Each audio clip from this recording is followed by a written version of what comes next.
Hello, hello. Lovely to see you. Friday, May 6th. And today I'm talking to you about how to make Mother's Day special without sugar. Is it even possible? As a mother, I can tell you, yes, it is. We're going to be talking about ideas for making Mother's Day special, but sugar-free ideas to make Mother's Day special. I don't know about you, because it's not Mother's Day everywhere in the world on Sunday, this Sunday, 8th of May, but it is here in Canada and North America in the States, and I've recently learned that it's also Mother's Day in Australia this Sunday, but not necessarily in the UK, because that was back in March. So you learn something every day. I know when UK Mother's Day is. I get two Mother's Days, one for my mum in the UK and one here in Canada. So that's cool. And I want to talk to you, whether you're a mother or not, or grandmother or a daughter or whatever, it doesn't matter, because sugar doesn't care whether you've given birth or not. And the ideas that I want to chat with you about today in our life today is ideas for making Mother's Day special, for making someone who is either a mother or is a mother figure, making her feel special and sweet, even without sugar. Is it even possible? Yes, it is. I mean, let me just tell you a little story about how I became a mother. Because we suffered with infertility for 4 years. We tried and tried and tried for 4 years to have a baby. And this was a little later. I was in my 30s. My husband's even a few years older than me. And we had all the tests. It wasn't like I was past my date, my sell-by date or anything like that. Everything was in good working order. I just couldn't get pregnant. And this lasted for almost 4 years of us trying with more and more medical interventions. I have to tell you that infertility, and especially unexplained infertility, like in our case, and all those medical interventions to try and get pregnant, it was the most difficult thing in my life. And this was back in about 2013, not 2013, 2003, sorry. Finally, we had to resort to in vitro fertilization, which in itself is a very difficult. I know, Robin, you're here. Hi, Robin. You know what I'm talking about. IVF is like the most difficult thing I've ever done, not just physically with all the hormones and whatnot, but I just felt like a failure.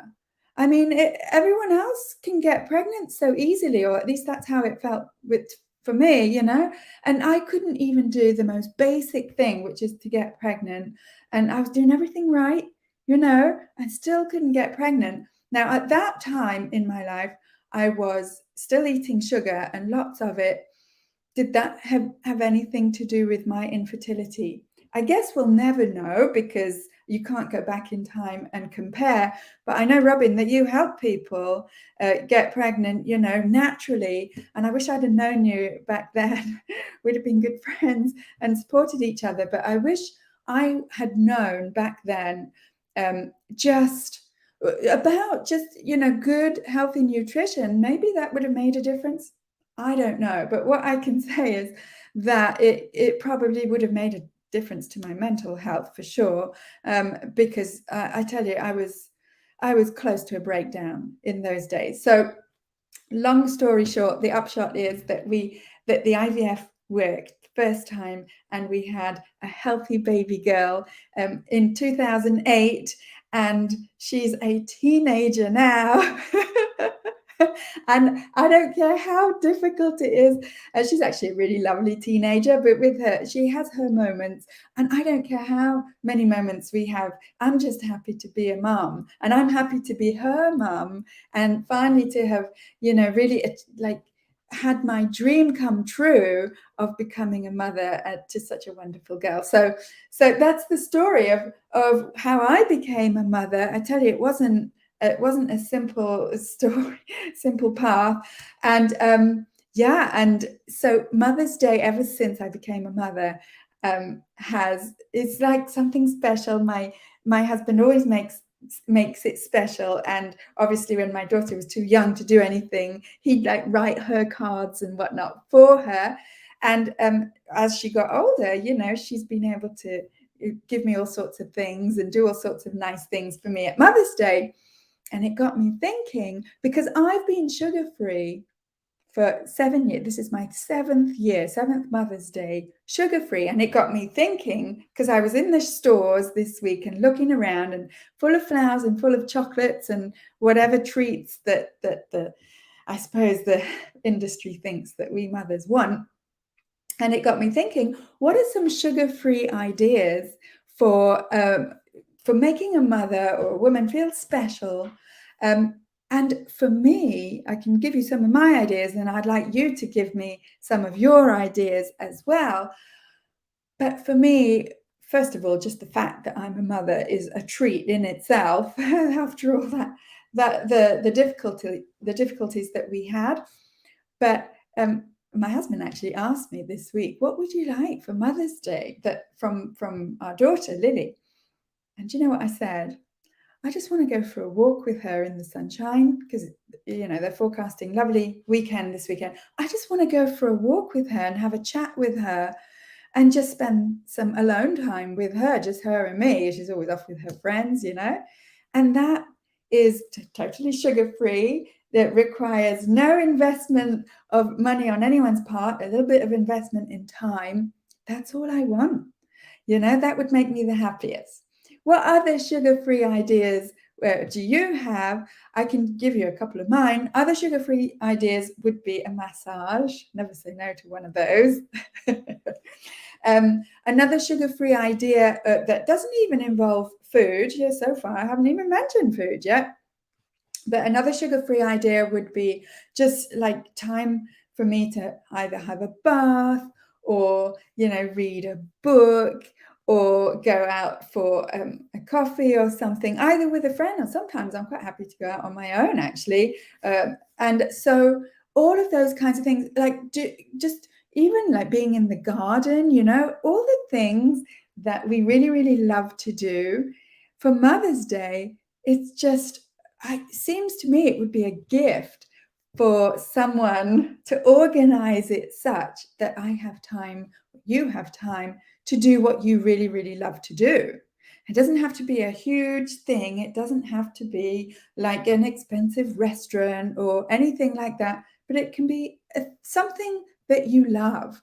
And you can give me ideas in the chat, in the comments, if you're there, and if you want to, of different things that you really, really love to do, or you love to spend time doing or receiving, that would just make you feel special on Mother's Day or any other day of the year, quite frankly, but especially so on Mother's Day.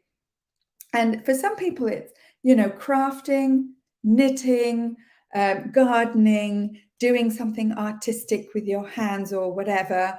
For other people, I've read that they like doing some sports and physical activity, a bike ride or tennis game or whatever. Sometimes I know my sisters-in-law, they just like to jump in the car and go off. They call it on and nowhere. In other words, they have no specific place to go. They just like to go around. With the price of gas these days, I'm not sure I would be ready to do that quite so easily. But again, more ideas there.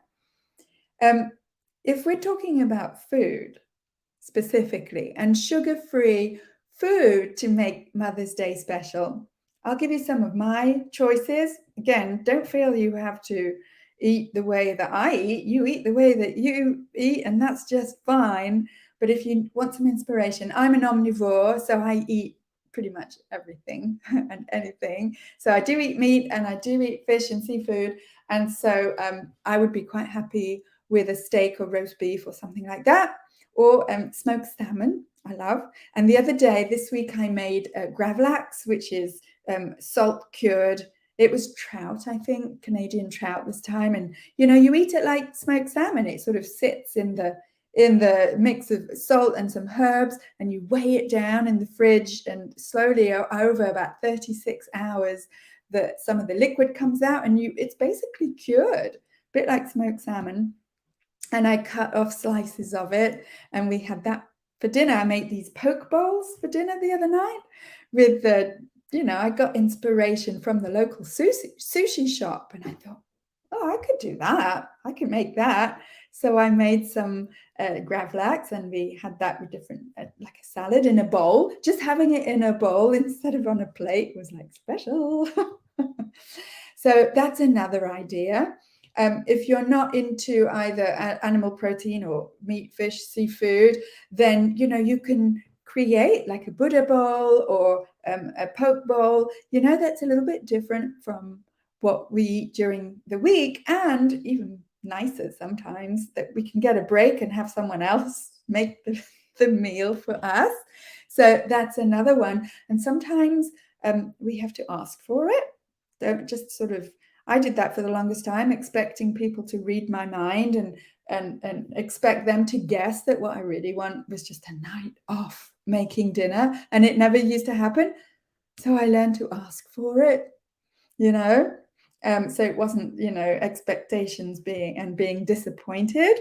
And that in itself is a treat, for me not to be disappointed on Mother's Day. It hasn't happened often, but it happened once or twice. What else can you eat that's sugar-free that would make you feel special? Anything that you really, really love and that you kind of don't allow yourself often. I personally allow myself everything every day. So there are no real foods for me that I sort of wait until a special occasion to eat, because I don't like to live my life like that, of like denying myself, and then, if I want to eat something, I'll eat it. The thing is that everything that I eat doesn't contain sugar or flour, so it's like everything's on the table. I just want to eat whatever makes me feel good, and that in itself, again, is a treat. Some people ask me, oh, Netta, it's your birthday, or it's Mother's Day, or it's, name it, Easter, whatever festival, whatever holiday. Why don't you treat yourself? Why don't you have something that you don't ever have otherwise? And honestly, I'm sitting there going, what would that be? Like, what do I stop myself from eating on the other days of the year? I can't come up with anything, quite frankly. And I think that question comes from maybe my theory is that question comes from the diet mentality, the diet culture, where, you like deny yourself for X number of days or weeks or whatever. And then, once in a while, you let yourself have whatever you're denying yourself, and it usually contains sugar. Well, I told you, that's just not how I choose to live my life. I don't want to deny myself ever. And the fact that I don't eat sugar and flour is in no way any form of denial whatsoever. Because when you don't want to eat something, either because you don't like the taste, which it's now become for me, for sugar or sweet things, or when you just don't want to feel awful, the way that for me, sugar, I realized after I stopped eating it, sugar made me feel awful. Well, I don't want to eat it again if it's going to make me feel awful. And if I don't even like the taste anymore, what's the point? So it's not like, oh, Mother's Day is coming, I'm gonna, eat chocolate or some cake or something, or ice cream or name it. No, why would I? I don't wanna. Why would I take a special occasion as a reason for eating something that doesn't make me feel good or that I don't enjoy the taste of? Makes no sense.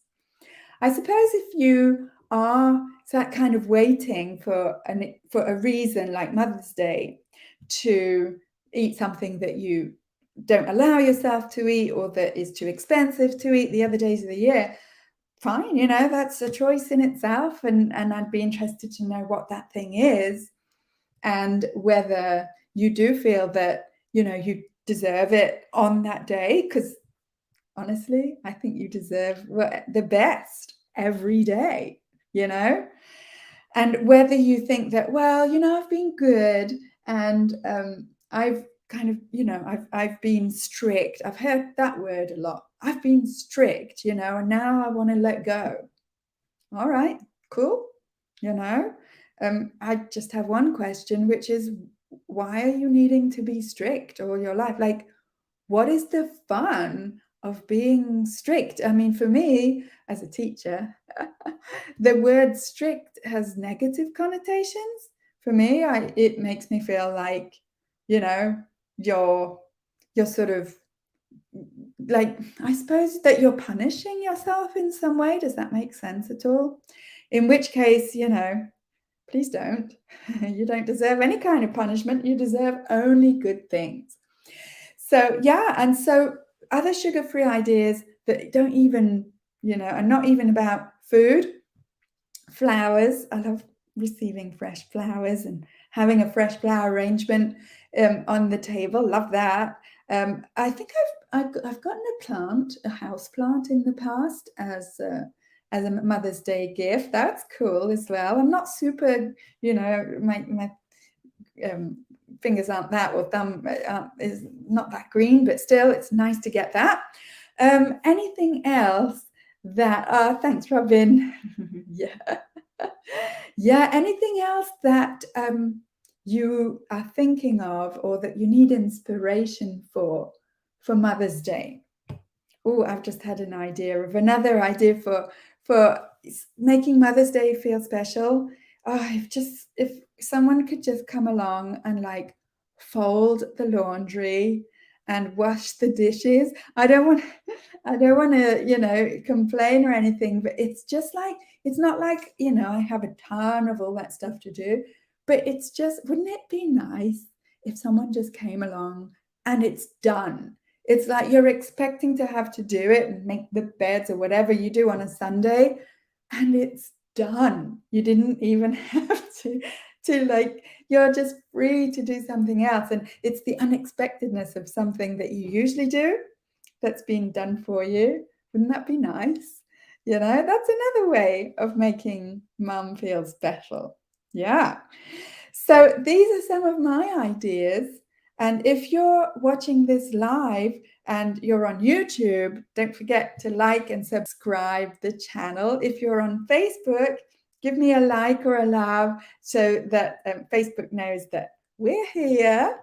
And let me know in the next few seconds or minutes whether you have any ideas, any more ideas for making Mother's Day feel special without sugar. Because quite honestly, there are lots of other ideas. You don't need sugar, or you don't need to give sugar. I think, speaking for myself, I think what makes me feel special as a mother is the show of love from my daughter, from my husband, from people around me. And quite honestly, in no way does that need to contain sugar. Sometimes we sort of equate giving a gift of chocolate or sugar, whatever, as, if you take away the sugar, then you're taking away the love or the positive intention. It doesn't have to. You can give lots of other things, including time and attention, without sugar being part of it, and without taking away your love or your appreciation for that person at all. Yeah. It's just a little mindset shift, I think, for changing sugar equals love to love equals love. And on that note, I will say goodbye to you today. Thank you for watching. Thank you for being here. If you're catching the replay, you can give me your ideas for non-sugary ways of making mom feel special on Mother's Day, and wishing you all a happy day and a happy Sunday for those of you who are celebrating Mother's Day. Thanks for being here. See you again soon.